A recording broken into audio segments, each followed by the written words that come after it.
Hello मुलांनो, तुम्ही कसे आहात? मी आशा करतो की तुम्ही ठीकच असणार. मुलांनो, आपण मागील व्हिडिओत मराठीचा लेसन गिर्यारोहणाचा अनुभव या पाठातील काही पॅरेग्राफचा अभ्यास केला होता. त्या पॅरेग्राफमध्ये आपण पाहिले होते की ईशान व त्यांच्या मित्रांना गिर्यारोहणाचा छंद होता, म्हणजेच आवड होती. त्यांनी गिर्यारोहण संस्थेत गिर्यारोहणाची ट्रेनिंग घेतली होती. जेव्हा जेव्हा त्यांना वेळ मिळत असे तेव्हा ते गिर्यारोहण करण्यासाठी जात असत. तर ईशान व त्याच्या मित्रांना उत्तर काशीच्या गिर्यारोहण संस्थेकडून आपल्या एका मोहिमेत सहभागी होण्यासाठी मेसेज आला होता.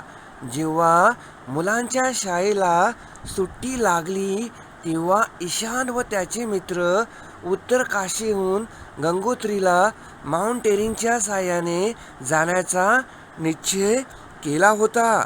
मुलांनो, आपण इथपर्यंत शिकलो होतो. आता आपण पुढील पाठ वाचून शिकूया.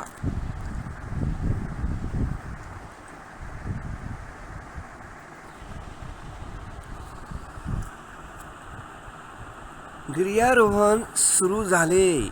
उंच पहाडावर गिर्यारोहण करणे काही सोपे काम नव्हते.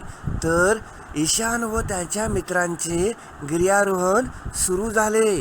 उंच अशा पहाडावर म्हणजेच माउंटनवर गिर्यारोहण करणे काही सोपे काम नव्हते. इझी असे काम नव्हते.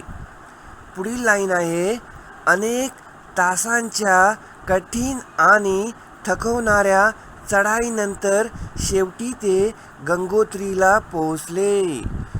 तर ईशान व त्यांचे मित्र अनेक तासांच्या कठीण अशा हाड थकवणाऱ्या चढाईनंतर म्हणजेच डोंगर चढल्यानंतर शेवटी ते गंगोत्रीला पोहोचले. तर मुलांनो, गंगोत्री म्हणजेच हिमालयात जेथे गंगा नदी उगम पावते ते ठिकाण, त्या ठिकाणाला गंगोत्री असे म्हणतात. पुढील लाईन आहे, ईशान आणि त्याचे साथीदार गंगोत्रीला पोहोचल्यामुळे फार उत्साहित झाले होते. उत्साहित झाले होते म्हणजे आनंदी झाले होते. तर ईशान व त्याचे साथीदार, त्याचे फ्रेंड्स गंगोत्रीला पोहोचल्यामुळे फार उत्साहित आनंदी झाले होते. पुढील लाईन आहे, आणि ते आपला सर्व थकवा म्हणजेच मरगळ विसरून गेले होते. परंतु गंगोत्रीला पोहोचल्यानंतर त्यांनी जे पाहिले ते काळजाला घर पाडणारे दृश्य होते. दृश्य म्हणजे सीन. काळजाला घर पाडणारे म्हणजेच भरपूर दुःख होणारे.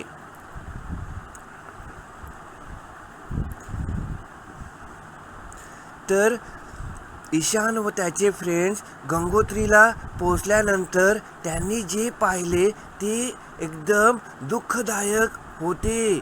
दुःखदायक असे सीन होते, दृश्य होते.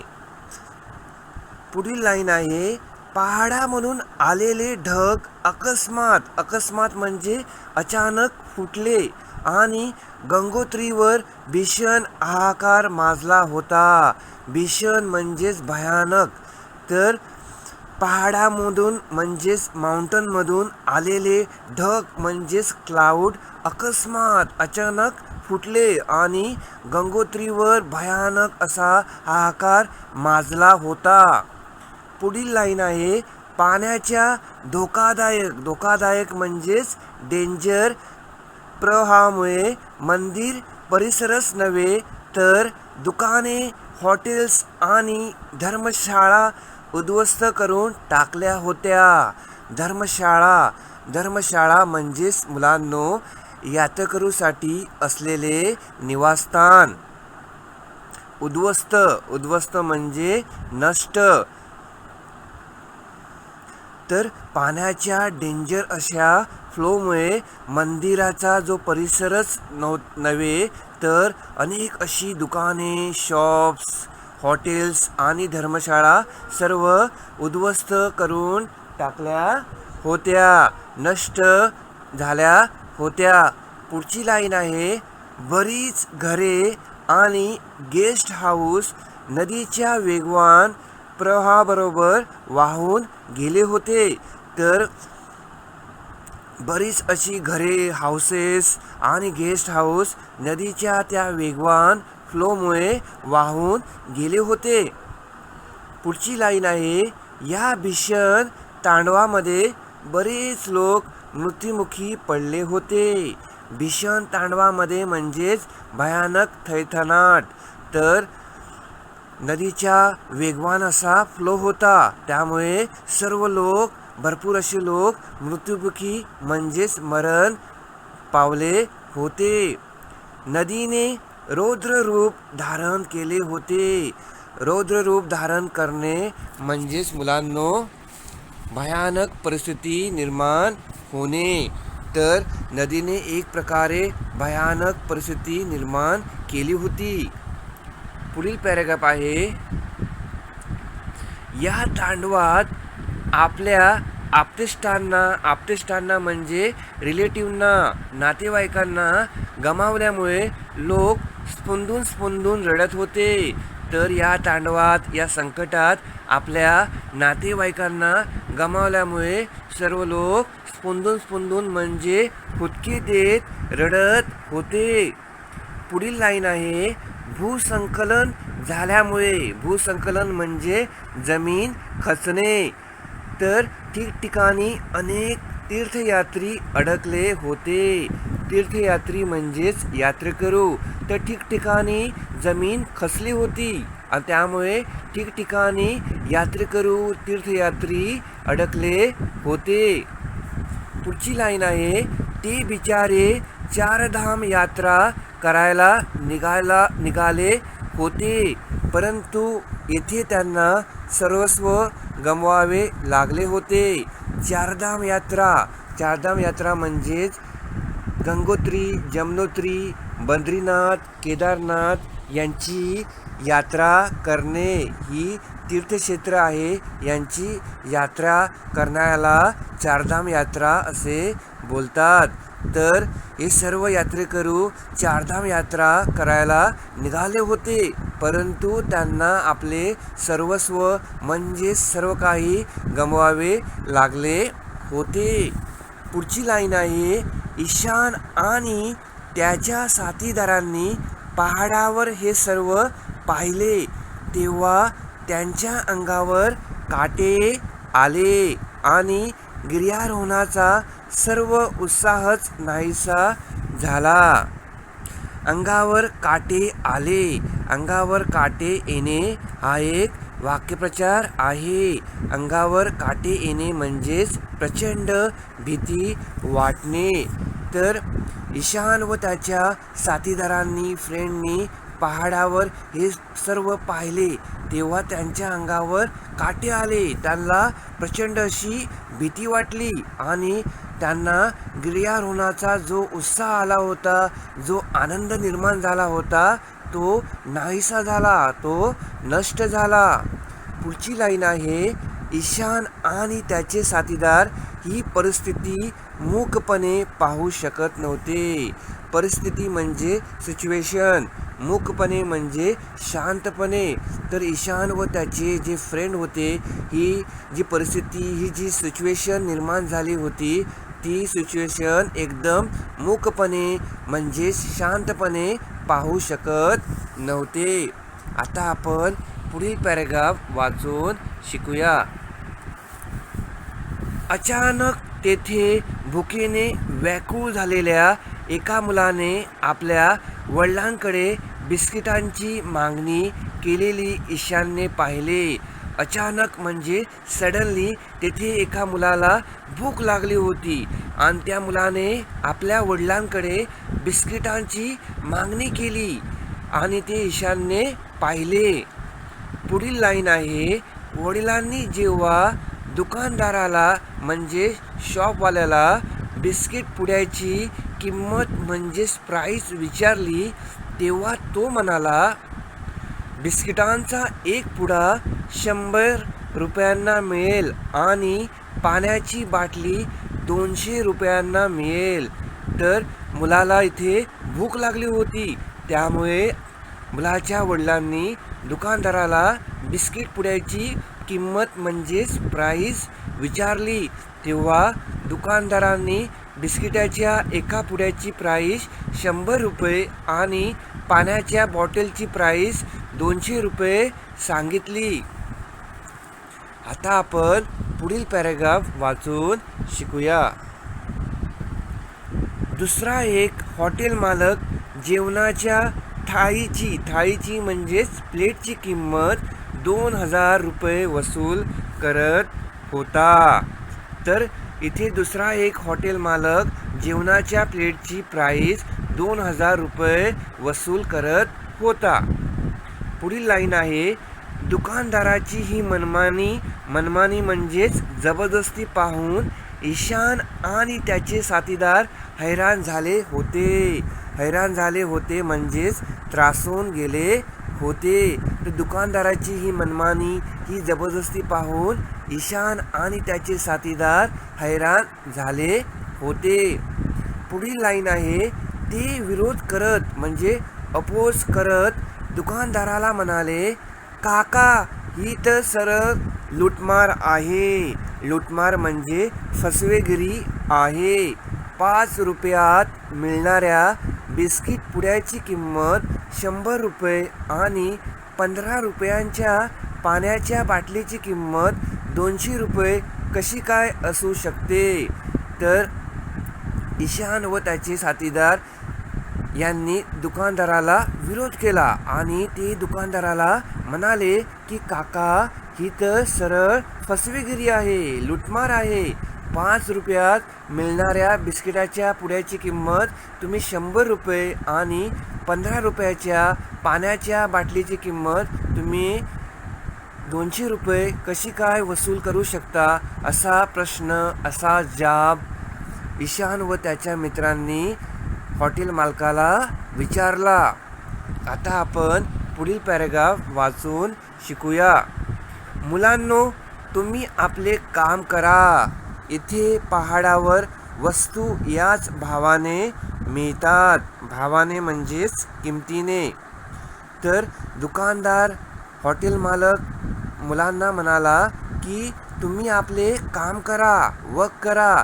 इथे पहाडावर डोंगरावर वस्तू याच किमतीने याच प्राईजने मिळतात. पुढील लाईन आहे, ज्याला गरज वाटेल तो खरेदी करेल, दुकानदार रागाने म्हणाला.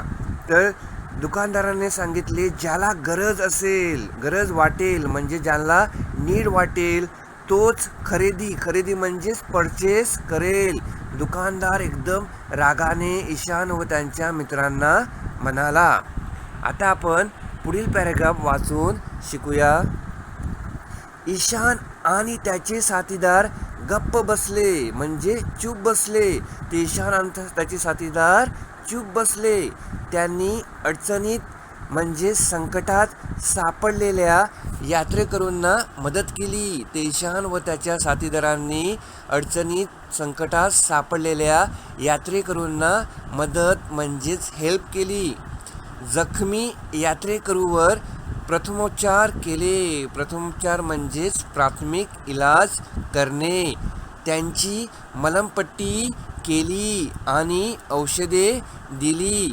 हरवलेल्या यात्रेकरूंचा शोध घेण्यासाठी त्यांनी मदत केली आणि भुकेल्या मुलांना आपल्याबरोबर आणलेली फळे, बिस्किटे व पाण्याच्या बाटल्या दिल्या. तर मुलांनो, ईशान व त्यांच्या साथीदारांनी यात्रेकरूंना प्रथमोपचार केले. त्यांची मलमपट्टी केली. त्यांना जी औषधे पाहिजे होती ती औषधे दिली. जे यात्रेकरू हरवले होते त्यांचा शोध घेण्यासाठी मदत म्हणजेच हेल्प केली आणि जी मुले भुकेली होती त्या मुलांना आपल्याबरोबर जी फळे, बिस्किटे व पाण्याच्या बाटल्या आणल्या होत्या त्या बाटल्या, त्या फळे व बिस्किटे त्या मुलांना दिली. पुढील पॅराग्राफ आता वाचून शिकूया. संध्याकाळ झाली होती. संध्याकाळ म्हणजे इव्हनिंग टाईम झाली होती. ईशानला आता खूप भूक लागली होती. ते ईशान काम करून थकला होता, त्यामुळे ईशानला खूप भूक लागली होती. त्याच्या साथीदारांनाही भूक लागली होती. ते ईशानच्या मित्रांनाही सुद्धा कामामुळे भूक लागली होती. पुढची लाईन आहे, त्यांना विश्रांतीची गरज जाणवत होती. विश्रांती म्हणजे रेस्टची गरज जाणवत होती. तर ईशान व त्यांच्या मित्रांना विश्रांतीची, रेस्टची गरज जाणवत होती. पुढील लाईन आहे, पहाडाच्या कडेला एक हॉटेलसारखे घर दिसल्यावर ते मोठ्या आशेने म्हणजेच अपेक्षेने, होपने घर मालकाकडे गेले आणि म्हणाले, काका, आम्हाला खाण्यासाठी थोडे अन्न आणि रात्रभर मुक्काम करण्यासाठी म्हणजेच राहण्यासाठी एखादी खोली देऊ शकाल, असा प्रश्न केला. तर ईशान व त्यांच्या साथीदारांना विश्रांतीची गरज जाणवत होती. त्यांना भूक लागली होती, त्यामुळे त्यांनी पहाडाच्या कडेला एक हॉटेलसारखे घर दिसल्यावर ते त्या घराजवळ गेले आणि मोठ्या आशेने, अपेक्षेने, होपफुली घर मालकाकडे विचारणा केली की काका, आम्हाला खाण्यासाठी थोडे अन्न म्हणजेच फूड आणि रात्रभर मुक्काम राहण्यासाठी म्हणजेच इथे राहण्यासाठी आम्हाला एखादी रूम देऊ शकाल का, असा प्रश्न केला. तेव्हा दुकानदाराने काय उत्तर दिले ते पहा. हो, परंतु जेवणासाठी 10,000 आणि खोलीचे भाडे 15,000 रुपये द्यावे लागेल, दुकानदार काहीशा रुक्ष स्वरात म्हणाला. रुक्ष स्वर म्हणजे कोरडा आवाज. तर दुकानदाराने यस सांगितले, परंतु जेवणाची किंमत 10,000 आणि खोलीचे भाडे 15,000 सांगितले. आणि दुकानदाराचा आवाज कसा होता, एकदम रुक्ष होता, म्हणजेच कोरडा होता.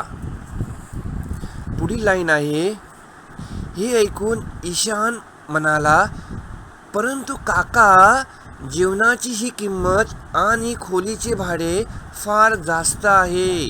तर ईशान काकांना म्हणाला, घर मालकांना म्हणाला की काका, जेवणाची म्हणजे फूडची ही किंमत म्हणजेच प्राईस व खोलीचे जे भाडे आहे ते फारच जास्त आहे. पुढील लाईन वाचून शिकूया. मुला, जीव वाचवण्यासाठी ही किंमत तर काहीच नाही. जरा विचार कर, जर भूक लागल्यावर तुम्हाला जेवण मिळाले नाही आणि रात्रभर खुल्या आकाशाखाली झोपावे लागले तर तुमचे काय हाल होतील. तर दुकानदाराने ईशानला सांगितले की जीव वाचवण्यासाठी ही किंमत, हे पैसे, हे प्राईस काहीच नाही. तू जरा विचार कर, थिंक कर. जर तुला भूक लागली आणि तुला जेवण मिळाले नाही, तुला राहण्यासाठी खोली मिळाली नाही, तर तुला रात्रभर खुल्या अशा आकाशाखाली झोपावे लागेल. तुमचे हाल भरपूर खराब होतील, असा प्रश्न ईशान व त्याच्या मित्रांना घर मालकाने केला. मुलांनो, आज आपण इथपर्यंतच शिकणार आहोत. पुढील पॅराग्राफचा अभ्यास आपण पुढील व्हिडिओत करणार आहोत. मुलांनो, मी आशा करतो की तुम्हाला इथपर्यंत जे शिकवले आहे ते समजले असेल. Thank you. Bye bye. Take care.